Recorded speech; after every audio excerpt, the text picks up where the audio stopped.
everybody, and welcome to a very special edition of Boundary. So today Brandon is going to share a little bit more about boundaries and mental health. It is something that we at Dariel and personally Brandon and I are very passionate about, is the mental health space and the importance of taking care of ourselves. So this is a very special edition. It's something near and dear to our hearts, and we highly encourage you guys to comment and share your experiences as well. So without further ado, Brandon, will you take it over for us? Oh, thanks so much, Anine. Hi, guys. Welcome to my TED Talk. Like Anine said, this is a subject that's very close to our heart, and it deals with something that I know a lot of people could implement in their day-to-day lives. Today, we're talking about boundaries and the importance it can have in people's lives. That is, when it's used correctly or set up correctly, and of course, communicated with others. Now, why am I talking about this? After sitting in on Peter's talk on empathy and why I should care, I was driven and motivated by a coworker and a good friend to work on a little presentation myself on how I've experienced key points that were mentioned. I think when Peter did his talk, he also bordered something regarding boundaries, without mentioning the word boundaries. Then came the notification that there was going to be a Dariel Conference, and this seemed like the perfect opportunity to just share and teach what I've learned and what I've gone through myself. So, like a lot of the previous talks that Dariel has hosted, this one is centered around personal growth, which is also one of the core values of Dariel. By setting effective and healthy boundaries, this in turn theoretically could improve your work and social life, as well as giving you a helping hand when it comes to effective communication. There's a reason why we developers rather would work with computers instead of humans, right? So yeah, like I said, grew from a seed that Peter planted in his talk on empathy. Centers around personal growth, helps with effective communication, and it seeds from my own struggles with setting boundaries and just being a yes man, saying yes to everything, which is of course not healthy. So why should you spend 15 minutes of your life listening to this ginger? Well, for one, it's pretty damn important. I'm sure most of you have heard the quote that it's better to have a gun and not need it than to need it and not have it. Well, boundaries was the same case for me. I didn't realize this up until it was too late. But before we get into the nitty-gritty of all this stuff, let me just give you a quick introduction on who I am and why I'm talking about this. So my name is Brandon. I'm a 27-year-old software developer with around 5 years experience in the field. I've been recently diagnosed with bipolar disorder, severe enough that I was recommended and underwent hospitalization at Vista Clinic in Centurion. It was at this point when I was taught what impact setting healthy boundaries would have in my life, and also opened up a whole new avenue of thinking of how I should deal with people, relationship, friends, colleagues, stuff like that.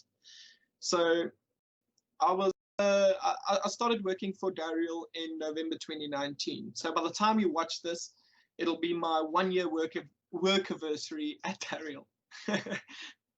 All right, so let's get to what you guys all came here for: boundaries. All right, so what are boundaries? What am I talking about? So the short answer of this would be it's where one thing ends and another thing starts. Now the better answer would be you could think of this as something like walls or fences or gates, like physical boundaries. If you think of why we have walls, fences, gates, stuff like that, it's usually to keep the good things in and keep the bad things out. So I made a little thingy for you guys, just a little recapture thing to show which one do you guys think are boundaries and which aren't. I think in South Africa specifically, we're quite familiar with physical boundaries. Now, personal boundaries would work in much the same way.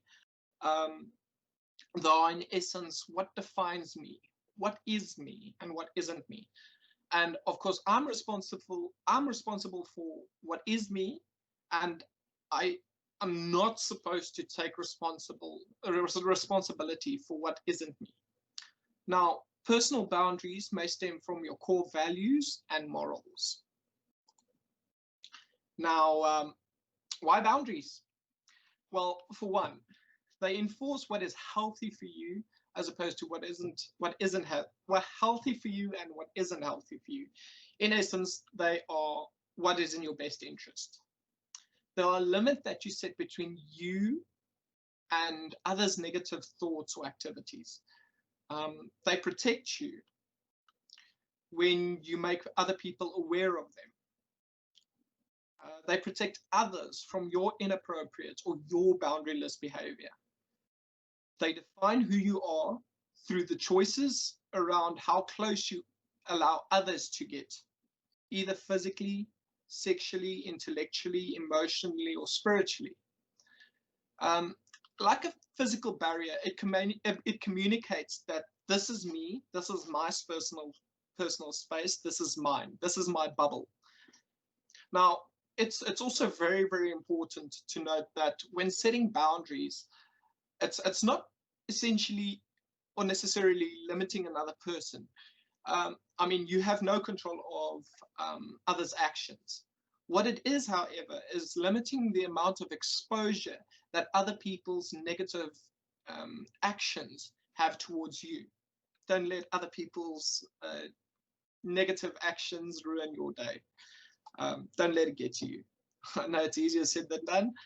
I've been through that myself quite a few times. All right, now we're going to talk about the boundary problems or boundary types, the two boundary types, as well as the 4 boundary problems you might experience. First, we're going to start off with compliant. So these are the type of people that don't have boundaries when they should have. This is exactly where I was at one point. So this would be yes people that say yes to the bad. An example of this would be people that just go out with their friends, even if they're not in a financial state to do so, or their budget doesn't allow it, or just doing something because to keep other people happy. You also get the avoidant boundary problem. Now, these are people that usually self-isolate. They don't want to be around anyone ever. They just keep to themselves. These are say no to stuff that's usually good for them. Like just get out there, spend time with your family, your friends, stuff like that. Another boundary problem that you might encounter would be the controller. Now, these are people who overstep your boundaries, don't respect your boundaries, even though they might be aware of your boundaries. These are your controlling people in terms of your assertiveness scale. These are people that are more towards the aggressive side, the dominant people. You also have your non-responsive boundary problem. So these are people who might not be aware of your boundaries, however like obvious they might seem. Now, boundaries can be broken up into 2 major categories. You have your physical boundaries, and you also have your intellectual or emotional boundaries. So first I'm going to start talking about your physical boundaries. Now, your physical boundaries could be, this includes anything like your body, your sense of personal space, sexual orientation, your privacy, and could be expressed through clothing, verbal instructions that you give to other people, as well as body language. Now, invasions of these types of boundaries could be inappropriate touching, such as unwanted advances, looking through other people's personal files, emails, messages, belongings, stuff like that. Not recognizing or allowing others' personal space. So this would be barging into someone's office, barging into someone's room without knocking or on consent to come in, borrowing something without asking. Now we're going to get to emotional, intellectual boundaries. Now these boundaries, they protect your sense of self-esteem and your ability to separate your feelings from others. These includes beliefs, values, behaviors, attitudes, opinions, choices, your sense of responsibility, your dreams, fears, and your ability to be intimate with others. Now, examples of invasions of these of this type of boundaries. This could be codependency. So in essence, not knowing how to separate your emotions from your partner's. So let's say your partner had a very, very bad day at work, and of course this would affect you, and then you would have a bad day. This is essentially having your partner dictate your mood, or having your partner's mood dictate your mood. Another example of an invasion of emotional and intellectual boundaries could be sacrificing your plans or your dreams or your goals in order to keep other people happy, or in order to please other people. Another one that I find myself being responsible for, or like having or had, is not taking responsibility for the decisions that you have made, or blaming others for your decisions. It's quite a big one that I see quite a lot. All right, now we're going to look into what boundaries are, or what boundaries aren't, as well as the benefits. So the good and bad of boundaries. So boundaries are not selfish. They are not harsh. They aren't instructions that you give to other people. They are rather choices that you allow other people to make. It's also not something that you do to other people. Like I said, it's a choice that it's a series of choices you give other people. Now, the benefits of boundaries. So it lowers anxiety. So how it lowers anxiety, it allows you more control of your surroundings, your limitations, your space. It gives you a sense of safety. It provides clear communication between two people, or between one person and people that surround this person. It helps you to, or it gives you the ability to make important improvements in your life, filtering out what's bad for you, filtering out toxic people, toxic relationships. It also helps you define your limits and the ability to communicate these limits in your life, or with the people in your life. It also gives you the ability to learn where you stand in important relationship. Let's say you're in a relationship and you recently discovered that you do need boundaries in your life. If you implement these boundaries, and the other people, I'm not talking about only relationship, I'm talking about friendships and stuff like that. If you start setting up boundaries and these people constantly overstep your boundaries with no remorse, these people should first be advised that there are consequences to overstepping boundaries. If they keep overstepping boundaries, this is maybe a sign that these kinds of people don't belong in your life. Another benefit of boundaries, it provides clarity. So it shows other people what you expect from them, and what you don't like about them, or stuff like that.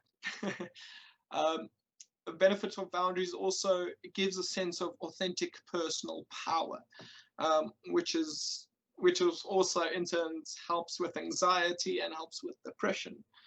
Now, when I'm talking about it helps with depression is usually when somebody says something, or if you struggle with depression and somebody says something bad, this would really get to you.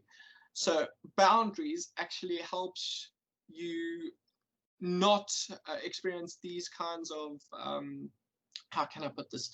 These kinds of feelings when you have to deal with certain situations. Of course, then again, this is when people are made aware of your boundaries. Now, we're going to look at signs that you might need to, or signs to look out for that indicate that you might need to start setting boundaries in your life.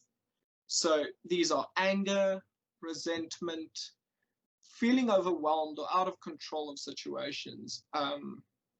If you don't set boundaries, you might feel very out of control of stuff that happens around you, as other people don't know that you're uncomfortable with this, or if you're a yes person, you're going to just accept a bunch of work and never say no. You're going to be very passive. And then afterwards, you notice you can't get to everything. And that in turn helps you feel out of control. And when you set boundaries, you communicate with others. Okay, so I know this is what I can do. This is what I can do within this certain time frame. It's going to make you feel less stressed when you actually have those boundaries. Also, repeatedly overstepping other people's boundaries, or boundaries are a two-way street. It also helps you recognize in others what you recognize in yourself. So if other people are very negative towards you for like, let's say, accepting too much workload, you're not going to put a lot of work on them, or you're not going to give them a lot of tasks to do, because you know how it feels when you feel overwhelmed, out of control. Yeah, so I think for the first session, I think that is enough, and we're going to stop off here. And then on the next session, we can go to what causes you to become a yes person or a no person, and stuff like that. Absolutely. And I think it's such an important thing to talk about. And I love the fact that you mentioned that this is not you enforcing your will on someone. It's not you telling someone what to do. It is just protecting what makes you unique and what is important to you. It keeps you sane, it keeps you grounded. And I think when you take that back into the working world, it's really important to have these boundaries in place, or you end up burning out as a result of it. And sometimes it is hard to say no, like putting in that boundary and saying, guys, I cannot take on every ticket that is assigned to me. I need to work in a certain amount, or perhaps I'm already stretched. This is wholly out of my capacity. It's something that we all find tough. And I think more so in this economy at the moment, people are very scared and very hesitant to say, this is my private and my personal time. And it is important for you to do that. So perhaps to wrap us up, what is a tip that you are using at the moment to ensure that you enforce your boundaries in working environments, or how do you approach it? For one, clear communication, and also clear communication for one.